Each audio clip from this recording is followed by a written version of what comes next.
In the 13th century, the Holy Roman Emperor Frederick II wanted to find out what was the natural language of man. To do so, he devised an experiment in which he took a group of infants and put them in total isolation. They were fed and bathed, but otherwise they had no human interaction, no holding, no play, no lullabies. He was curious to see what language the children would naturally begin to speak on their own. But his experiment yielded no language. All of those babies died. What Frederick discovered was far more important than language. What he discovered is that love is a core human nutrient, something babies need to survive, and the rest of us need to thrive. Let me tell you 3 stories. Story number 1. For 10 years, I worked in the field of children's mental health. I witnessed a lot of suffering, but I saw a lot of hope.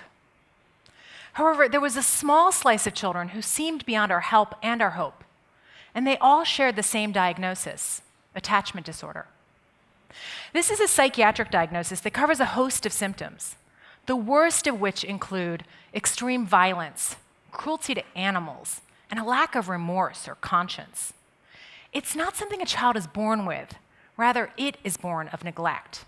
Neglect so extreme that parts of the brain don't develop. And the most upsetting thing about this is that attachment disorder is totally preventable, yet almost entirely untreatable. I used to work with a boy named Matty. His parents were meth addicts.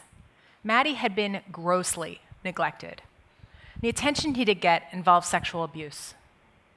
By the time I met him, his short life experience had taught him that those who are supposed to love you the most would hurt you the worst.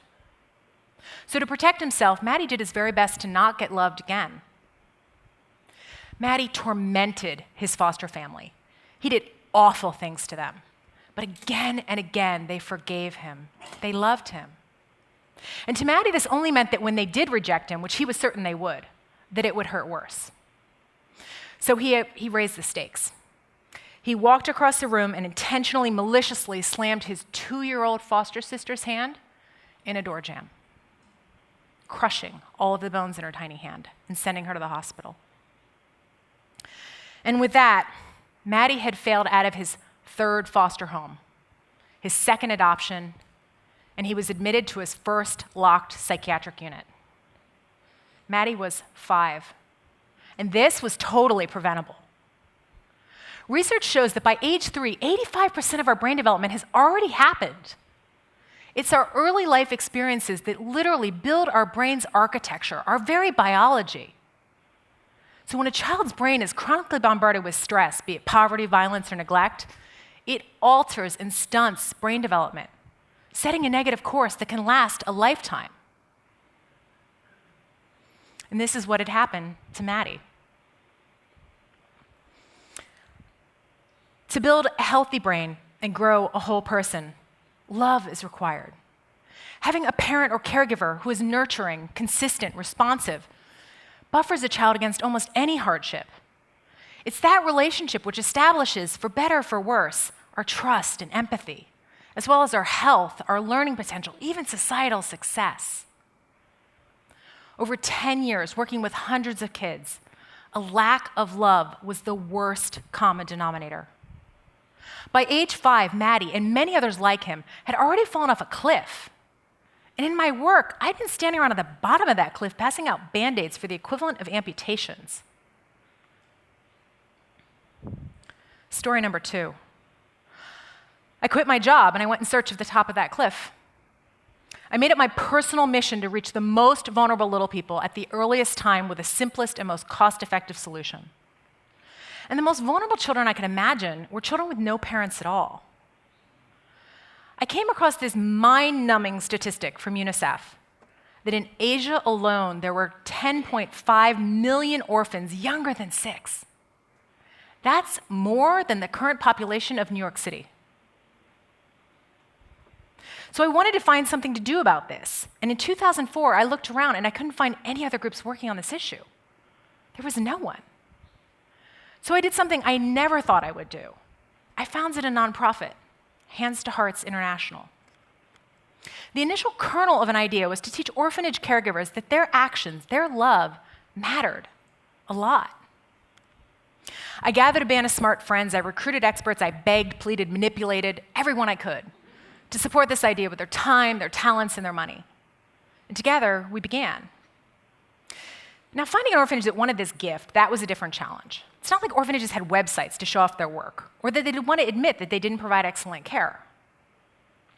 Through a personal introduction, we did find an orphanage that wanted to collaborate with us. And finally, in early 2006, I flew to India. Orphanages are no place to raise a child, no place to raise a human being.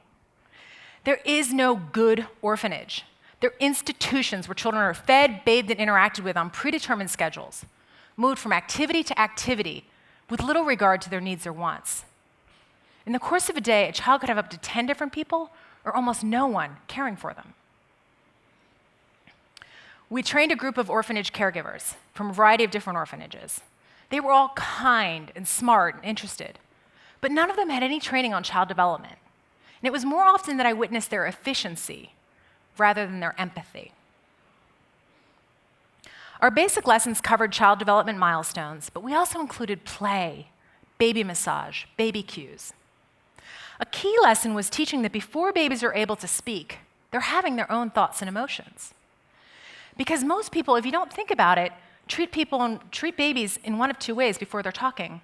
Either cute little blob, not much going on, or if it's just an extension of themselves, and it's confusing or upsetting if the baby doesn't enjoy the same thing you're enjoying. To recognize that the babies are having their own unique experience and emotions makes caregiving so much easier for the baby and the caregiver. Another key lesson was teaching that while doctors and teachers are really important, the most influential person in a baby's health and development is the parent or caregiver. The women had never heard this. They had never known that their actions made that big of a difference, that they mattered.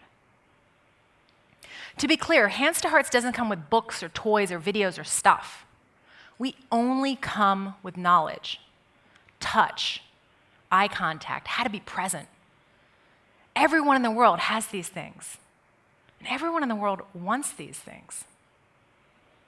We taught love through actions. And in only a few days, these women transformed. They came alive. They can now be found constantly holding a baby, singing lullabies, responding to their needs and wants. The women had woken up to their own power. And the children were soaking it up. They were calmer. They were happier. Whew. And after all that, I was happier too. And I was exhausted. So I took a few days to relax and recharge from the last year and a half of work and the last month of intensity. And I stumbled into a love affair. Now, there's a lot of reasons why that's fabulous. But the biggest one is that the reason I was so aware of children needing love is because I had needed love. I was in my mid-30s. I was perpetually single. I lived alone. I worked alone. I could go a week without eye contact. Maybe a month without a comforting hand on my shoulder or a hug. I hadn't even realized it, but I had learned to live without love. So to have a few days to be seen, to be held, to be cherished, these were gifts I needed. And it just reinforced how important love is at every age. Then, I'm heading back to the US, eager to tell everyone about these trainings and the amazing difference we made for the children. I get a message. The director at our partner orphanage has been thrown into jail, and the orphanage, after 29 years, is shutting down. I'd been gone a week. And while this had nothing to do with Hands to Hearts, it destroyed everything we had started. The babies were being scattered to orphanages around the city. I flew home defeated, and I can only summarize the next few weeks as a blur of drink, cry, rage, repeat. It sounds like some of you have tried that self-care program. It's my favorite. And I knew there was a choice. It was either over, or I had to find a way forward. I called Sujata, who was the local trainer we had worked with and hired in India, and I asked her, can you follow the children? Can you go to their new orphanages and give the same training? And so she did. 5 months later, I was able to return back to India. We were going to begin again at another location. But I met first with Sujata. She was eager to have me visit the orphanages where she led these trainings. And that was fine, but I didn't have any expectations of those trainings. It wasn't the game plan. We were just making it up. So upon visiting and asking, has there been any changes since the training? I was surprised to hear, the women are more confident now. They're more nurturing. They pick the babies up when they cry. They do simple things like wash their hands and keep things cleaner. In one orphanage, the women were competing. And the competition was, my baby gained more weight than your baby. At another orphanage, I heard the babies now responded to their names. And when I asked why they wouldn't have done so before, I was told, no one ever called them by their names. The babies were happier, and they were healthier. I was also told, no babies have died since the training.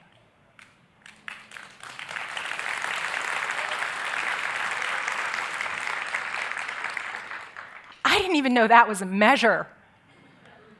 How is it possible that we gave a 4-day training and babies stopped dying? Because if it's that easy to save a life, why isn't someone else? Why isn't everyone else doing this? Hadn't Frederick II taught us like 800 years ago that babies can't live without love?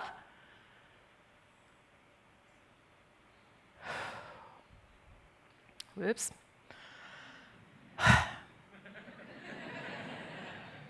Story number 3. As Hands to Hearts expanded, the requests for our training came more and more from parents, moms and dads. It turns out their babies hadn't come with instruction manuals. And so by invitation, the majority of our work has been with parents in very rural communities in developing countries. Are there any parents here? Yeah? So as you know, and the rest of us can understand, parenting is a huge, all-consuming job. The most competent people I know can't manage to do everything they need to do for their baby and get in the shower in the same day. Now imagine a setting where there's profound poverty. No electricity, no clean water, and a hospital, if you can get to one, isn't clean and doesn't have basic medical supplies.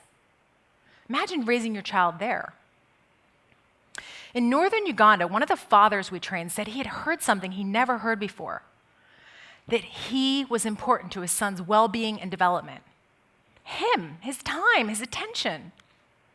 He had seen his role as the provider, and he took great pride in paying for school and paying for the hospital. And now he heard that he really mattered. And so he started doing things like playing with his son, spending more time reading to him. And this felt great for him, his son, and his wife. When parents saw their own value and a clear way to act, their love woke up. Northern Uganda is an area that's been characterized by violence and conflict for generations. And our results there included the stopping of corporal punishment, the stopping of domestic violence.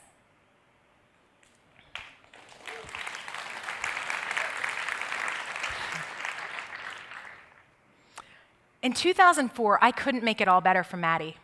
But to date, what began as a response to his suffering has awakened love, kindled compassion, and in some cases saved lives for 200,000 moms, dads, and babies. And that number grows every day.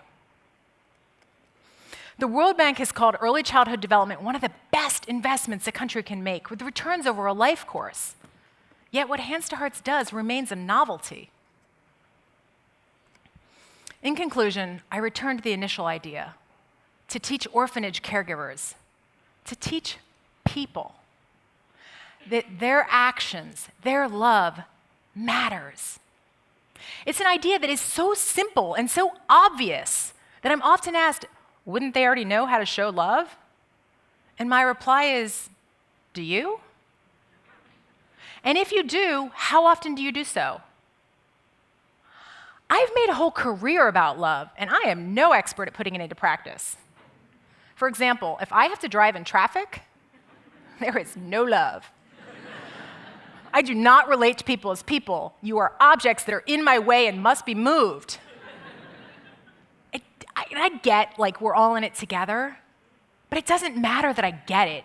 It only matters what I do about it.